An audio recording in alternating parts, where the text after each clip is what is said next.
Assalamualaikum warahmatullahi wabarakatuh. Sebelum kita mulakan, kita tes suara dulu. Sila komen kalau anda dengar.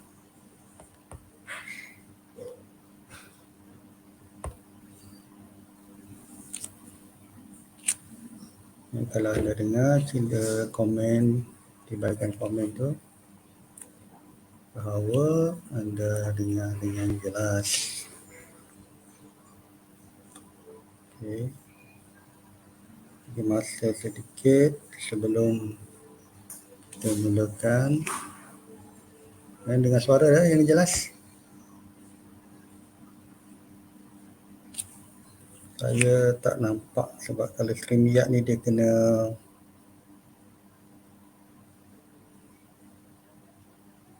kita tunggu sekejap.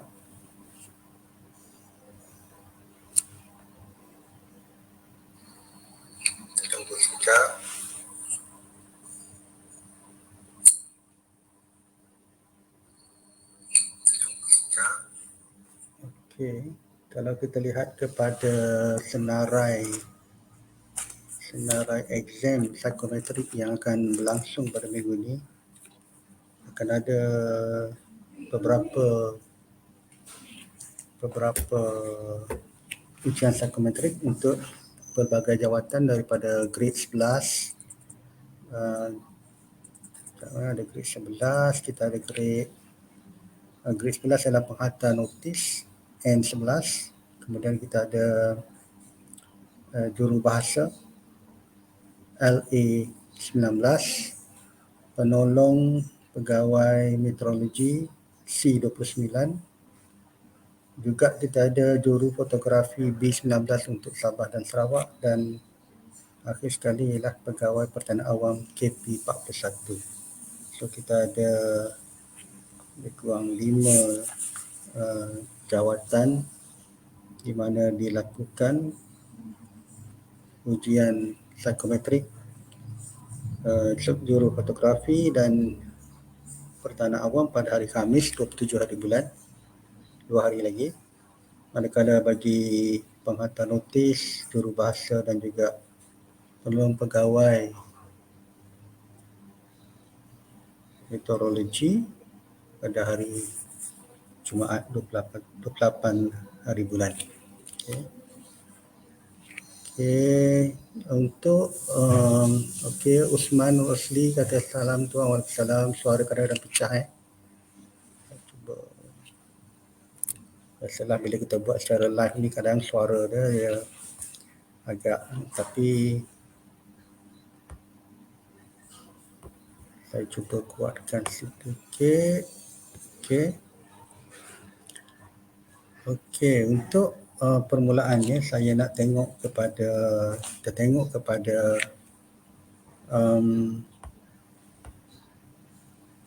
saya share screen, iaitu sekejap saya buka share screen kepada apa yang ada di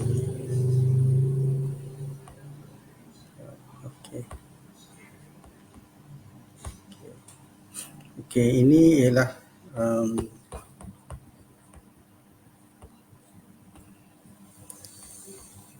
saya buka, saya letak kat sini lah.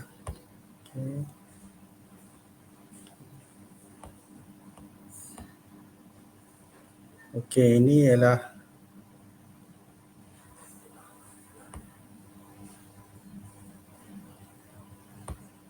satu artikel dalam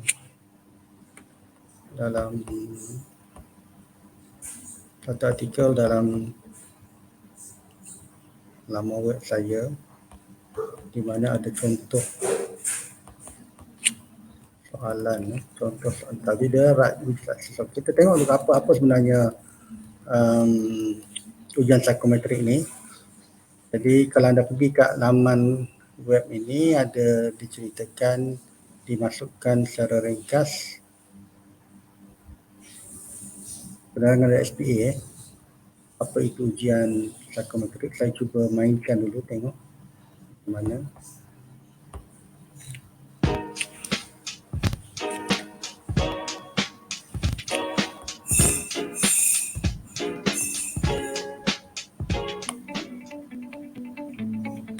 Bismillahirrahmanirrahim. Assalamualaikum warahmatullahi wabarakatuh dan salam sejahtera. Seperti yang semua orang maklum, PSEE, Public Service Entry Examination, terdapat dua jenis. Yang pertama adalah ujian aptitude dan yang kedua adalah ujian psikometrik. Hari ini saya akan lebih berfokus kepada ujian psikometrik. Ujian psikometrik ini adalah digunakan oleh pihak SPA dalam proses untuk menilai sikap, tingkah laku, personality atau kompetensi yang dimiliki oleh calon itu sesuai atau tidak sesuai dengan jawatan yang dimohon dalam SPA. Apakah kriteria penilaian dalam ujian psikometrik? Bagi konsep ujian psikometrik ini, penilaian personality dan kompetensi, ianya direka khas untuk mengukur kompetensi yang dapat mengukur trait-trait individu berasaskan keserasian individu terhadap pekerjaan, organisasi dan teamwork ataupun kerja berpasukan. Data-data penilaian calon adalah lebih kepada self-report ataupun kaedah laporan kendiri, iaitu di mana calon-calon perlu jujur semasa menjawab dan memberikan jawapan yang tepat dengan dirinya. So melalui respon atau jawapan yang diberikan oleh calon ini, sistem komputer akan memproses dan menganalisis data-data jawapan untuk dipadankan sama ada kesesuaian calon tersebut dengan jawatan yang dipilih atau kompetensi yang piawai mengenai dengan sesuatu jawatan tersebut. Berapa lama masa yang diperuntukkan untuk menjawab ujian psikometrik? Kebiasaannya, ujian-ujian psikometrik ini mengambil masa 20 hingga 30 minit untuk satu-satu urusan menjawab. Paling tinggi masa yang diperuntukkan adalah lebih kurang 60 minit. Kejayaan atau kegagalan individu dalam ujian psikometrik ini sepenuhnya bergantung kepada kejujuran calon semasa menjawab ujian psikometrik ini, di mana aspek kebolehpercayaan dan keesahan maklumat ujian ini adalah asas penilaian dalam mana-mana ujian psikometrik. Baik, sebagai contoh, saya ingin berikan contoh agar tuan-tuan dan perempuan jelas bagaimana status berjaya atau tidak berjaya dalam ujian psikometrik. Penentuan calon ujian psikometrik mengambil kira jumlah calon lantikan dan simpanan bagi sesuatu jawatan. Sebagai contoh, kekosongan bagi jawatan ini adalah 20. Maka bilangan calon yang berjaya ke peringkat temuduga 1:10. 200 orang sahaja calon yang layak, yang terbaik berdasarkan skor merit calon yang menduduki ujian tersebut. So dengan ini, itulah kemapnya jawapan sama ada calon berjaya atau tidak berjaya dalam ujian psikometrik. Semuanya bergantung kepada skor merit calon tersebut dalam menduduki ujian dan juga nisbah lantikan dan simpanan yang diperlukan dalam satu-satu kementerian atau jabatan dengan jawatan yang dimohon oleh calon tersebut. So itu sahaja, sekian, terima kasih.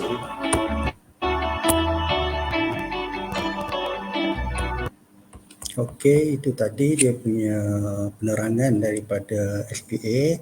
Jadi kita dapat lihat bahawa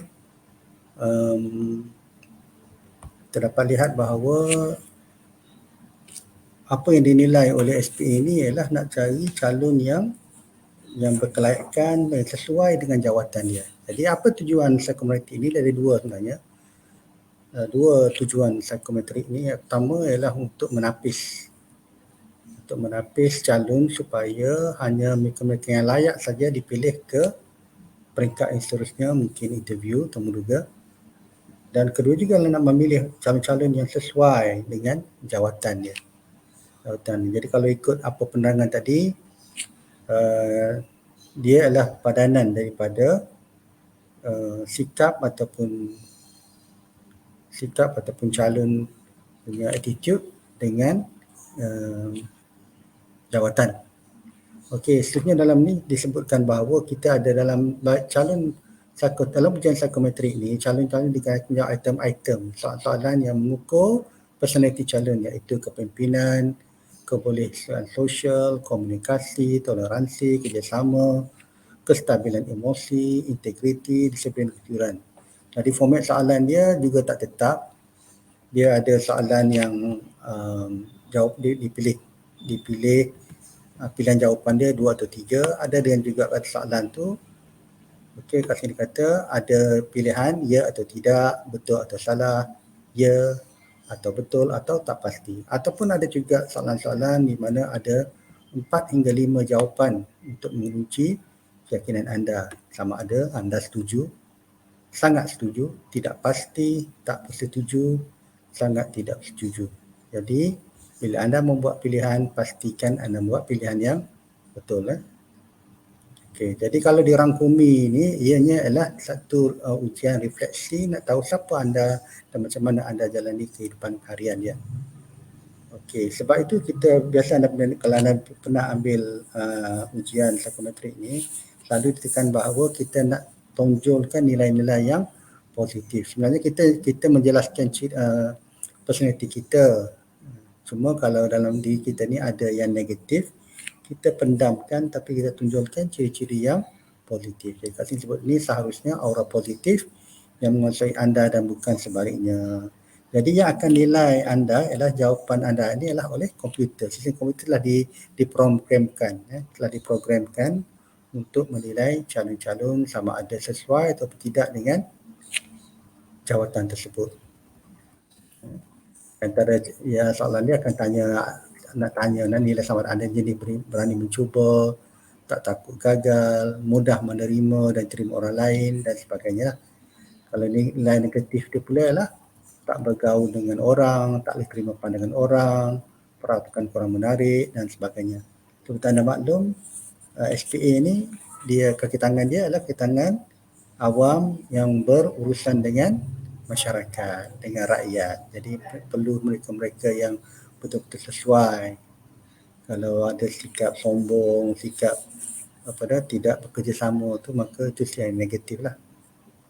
Jadi asasnya ialah yang anda perlu tahu mana yang positif, mana yang negatif dan jawab soalan-soalan dia mengikut ni lah. So kita lihat beberapa jenis soalan kat sini. Contoh dia, apabila peluang ada kita tak perlu lagi berusaha. Ya, tidak atau tak pasti. Jadi jawapan kat sini ialah tidaklah, kita kena berusaha. Okey. Anda boleh tengok kat laman ni, saya akan bagi link dia. Kita tengok balik. Walaupun di mana saya berada, saya tetap boleh menyelesaikan diri. Ini penting ya. Ini penting anda jawab supaya nampak anda ni boleh menyelesaikan dengan organisasi. Katakan anda orang Selangor tiba-tiba dipostingkan, ditempatkan di Sabah misalnya. Jadi anda kena pandai menyesuaikan diri dengan budaya setempat. Okay. Jadi dalam lamuan ni ada lebih kurang saya ada ni lah. Okey, disebut kat sini. Ujian psikometrik susah? Tak susah sebenarnya jika anda buat persediaan dan tahu apa yang akan disoal. So ada lebih kurang 20 soalan kisah saya di mana ada jawapan-jawapan dia. Okey, jawapan ada orang tanya, jawapan ada betul. Memanglah jawapan tu tidak ada betul, tidak ada salah sebab dia ialah anda jawab diri anda sendiri. Tapi bila kalau anda pilih jawapan yang negatif, maka secara tak langsung komputer akan detect bahawa anda tak sesuai lah dengan jawatan tersebut. Okey, ini ada kita ada dua contoh. Contoh pertama, merokok tu negatif, benci rokok itu positif. Sifat merokok tu negatif tapi benci rokok itu positif. Jika anda merokok, semestinya anda cenderung kata rokok positif kan? Tapi sembunyikan kesukaan anda pada rokok. Ini maksudnya kita pendamkan yang negatif, tonjolkan yang positif. Contoh soalan, larangan merokok di kedai makan sangat bagus. Kalau anda perokok mungkin anda kata tak setuju. Tapi sebagai nak tonjolkan nilai positif, anda perlulah kata setuju. Setuju. Ada dua contoh soalan ini. Larangan merokok sangat bagus, perokok itu kompon tak pernah RM50,000. Jadi ketuanya adalah setuju. Walaupun anda tak setuju dalam hati kan, tapi kita kena setuju. Okey. Contoh kedua, daripada menjadi pengikut, saya lebih suka menjadi ketua. Ya atau tidak? Jadi apa jawapan anda? Mesti Raya Yamai jawab A kan? Ya. Memang semua nak jadi ketua kan? Tapi jawapan yang diberi oleh tim kami, tim Info Jaya ialah B, tidak. Kenapa? Kerana, tengok mana yang nilai yang positif. Nilai yang positif ialah kita menjadi orang yang pengikut yang mengikut arahan. Jadi bermakna anda tak boleh jadi leader tapi anda berjiwa follower. Inilah mantra politik. A good leader is a good follower. Itu lebih kurang dia punya inilah. Jadi yang pentingnya ialah anda tunjukkan nilai positif dan sembunyikan nilai negatif. Okey. Seterusnya kita tengok kepada satu lagi saya nak share screen kan. Saya ada sediakan kalau bagi mereka yang belum dapatkan. Sekejap Okey. Kalau nak lebih contoh soalan saya ada sediakan ini. Ini ialah ibu contoh soalan disediakan oleh saya Nazim Hassan dan page yang anda lihat sekarang ialah Facebook page Tips Kejaya SPA. Diterangkan sekali lagi apa yang disebut tadi. Okey, mana sama ada boleh tengok di lawan buat tadi ataupun boleh tengok di e-book ni lah. Di e-book ni. Okey. Lebih kurang sama saja dengan yang saya cuma kat sini saya lebihkan lagi contoh soalan lah. Okey, tips menjawab soalan. Tips menjawab soalan psikometrik ini ialah kat sini ialah pilih untuk kualiti baik anda dan jangan jawab sepenuh hati. Okey. Jadi satu lagi ialah konsisten. Konsisten makna apa? Sebab soalan-soalan psikometrik ni dia akan berulang. Dia bukan hanya satu dua soalan. Satu tajuk tu mungkin dia ada akan di awal soalan katakan soalan nombor 10. Kemudian akan keluar balik di soalan nombor 60 misalnya. Jadi anda perlu konsisten jawabnya. Mungkin dia akan berbeza dari segi susunan ayat ataupun dia ada ubah struktur ayat tapi tajuk dia ialah sama. Jadi anda perlu konsisten. Okay, ini kita tengok contoh nanti macam mana maksud konsisten lah. Jadi untuk kat sini dalam buku ni banyak saya bagikan contoh sebagai panduan untuk anda lah. Panduan untuk anda. Okay. Anda boleh berbeza pendapat lah dengan jawapan di sini. Kalau katakan misalnya nombor 17 anda jawab sangat setuju tapi sebab anda jawab sangat tak setuju, sebabnya apa? Sebab mungkin di soalan nombor 2 anda dah jawab benda yang sama kan. Jadi kita kena konsisten lah. Saya kata contoh, ada tak contoh konsisten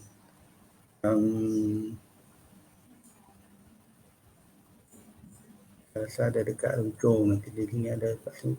Agak banyak saya bagikan soalan ni untuk anda latih diri anda. Okey, mungkin lepas ni 49 okey kat sini. Ini ialah apa yang disebutkan oleh okey tengok kita baca dulu sikit. Ujian psikometrik ini untuk tentukan anda sesuai tidak dengan jawatan dan kerja tersebut. Jadi ujian ini tiada yang betul, tiada yang salah. Sebab anda menjawab tentang diri anda, tentang personality anda. Kalau tak berjaya dari beberapa sebab kenapa tak berjaya. Anda dah jawab semua positif kan. Satu ialah kerja ini tak sesuai dengan personality anda. Ada kata padanan kerja. Kerja ni jawatan ni kalau tengok jawatan yang akan ni mungkin jawatan penolong pegawai metodologi ni tak sesuai dengan personality diri anda. Kemudian yang kedua juga anda tak buat persiapan habis baik, anda tak passionkan diri dengan soalan-soalan, jadi anda menjawab aja. Ataupun yang ketiga ni ialah anda terperangkap dengan soalan di bawah satu tajuk di mana jawapan anda tak konsisten. Seperti anda maklum dalam video tadi sebut dia paling minimum 30 minit, maksimum 60 minit. Soalan dia pun berbeza daripada 100 hingga 200 soalan. Jadi kita tengok kepada apa maksud konsisten ni. Ada dua soalan. Contoh nombor 7. Saya memberikan kerjasama penuh pada setiap tugasan yang diberi. Soalan ke-149. Saya tak memberikan kerjasama penuh pada setiap yang diberi. Okey, nampak macam sama kan, tapi susunan ayat dia. Soalan 149 ada perkataan tidak. Ada perkataan tidak. Jadi soalan nombor 7 ni kita kata sangat setuju. Saya memberikan kerjasama penuh pada sangat setuju, tapi bagi soalan 149 sebab 100 ayat saya tidak memberi kerjasama, anda kena pilih sangat tidak setuju. Okey. Itu maksud dan konsisten dalam jawapan. Okey. Jadi kalau mereka ni saya akan bagi link ni dan juga ada pasal kalau first timer anda ni anda boleh tengok kepada ni rujukan ni pun ada jugalah. Dan juga saya ada bagi bonus belian kalau buat melalui link saya lah. Okey. Itu yang ke pasal ni kita stop dulu. Itu dua perkara yang saya nak cerita kepada anda. Okey, mungkin anda nak tengok sikit dari segi Yang ni pula apa preview copy ni. Ini rujukan dikeluarkan oleh ni lah, oleh tim Info Kerjaya. Inilah contoh e-book ni. Dia ada 200 contoh soalan. Dia ada selain ada contoh, dia ada juga jawapan dia lah untuk latihan anda lah. Latihan anda. Jawapan. Kalau anda tak faham kenapa jawapan dia, anda kata ya tapi dia tidak kan, anda boleh hubungi saya lah. Boleh hubungi saya. Itu sebagai satu daripada tengok kat sini, saya ada tawarkan bonus daripada saya ialah dua benda saya bagi. Pertamanya ialah kalau anda tak faham kenapa jawapan tu, saya akan bagi pertamanya ialah tanya konten tentang e-book, dan juga saya akan bagi 50 soalan online anda cuba jawab. Kuis saya akan bagi satu link untuk anda jawab, untuk anda buat latihan untuk ni lah. Okay. Jadi itu saja saya rasa untuk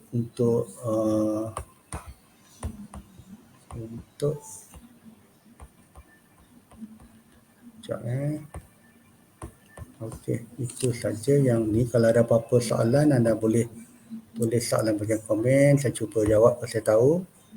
Okey. Jadi seperti yang saya sebut tadi, bahawa soalan ni kadang-kadang anda rasa anda dah buat positif kan, tapi sebab macam disebut tadi lah, bahawa dia ada kota dia. Dia ada kota dia. Katakan kota untuk tu 20 orang, kota jawatan tu 20 orang, maka dia akan pilih 200. Dia akan pilih 200 orang untuk ke temuduga misalnya. Walaupun anda dah tu, tapi dia bila anda buat jawab, anda akan ada skor. Skor anda, katakan skor anda di kedudukan yang 190 misalnya. Bila dia ranking tu anda 190, jadi anda lepas lah. Tapi kalau anda di ranking 201 misalnya, 202, maka anda tak lepas lah. Walaupun anda dah jawab, dah tunjukkan nilai positif dan juga pendamkan nilai negatif. Jadi itu saja saya rasa untuk malam ini. Jadi nanti kalau ada apa-apa ni, anda boleh hubungi saya. Nanti saya bagi saya punya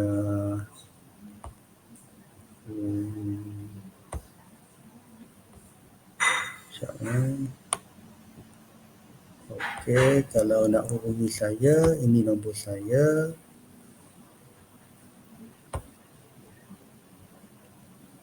(012-298-8386), ataupun kalau nak rujukan itu ialah di bit.ly/nak psycho.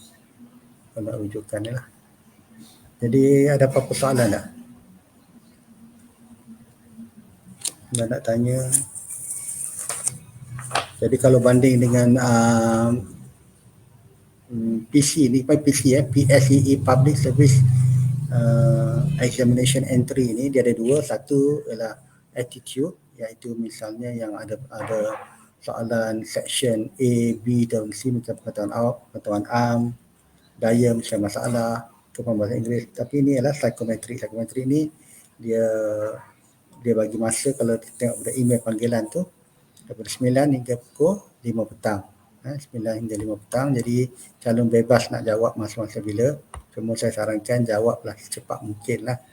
Saya takut kalau anda jawab dekat-dekat dengan pukul 4, pukul 5 dekat masa, kalau ada apa-apa masalah, anda nak hubungi SPA, masa tu office dah tutup lah. Jadi jawab secepat mungkin lah. Secepat mungkin. Jawab ikut dengan jawab berpandukan pada diri anda sendirilah. Personaliti anda lah. Jadi kalau tak ada apa-apa, saya terima kasih pada yang attend malam ni. Kenapa ada Usman Wasli dan juga Lim Len. Semoga apa yang saya kongsikan ini bermanfaat untuk anda dan membantu sedikit kesediaan anda untuk psikometrik lah. Jadi psikometrik ini salah satu yang bandingkan dengan PC, iaitu aptitude, dia lebih mudah, tapi untuk lulus tu agak-agak sukar lah. Kena konsisten tadi lah. Kena konsisten.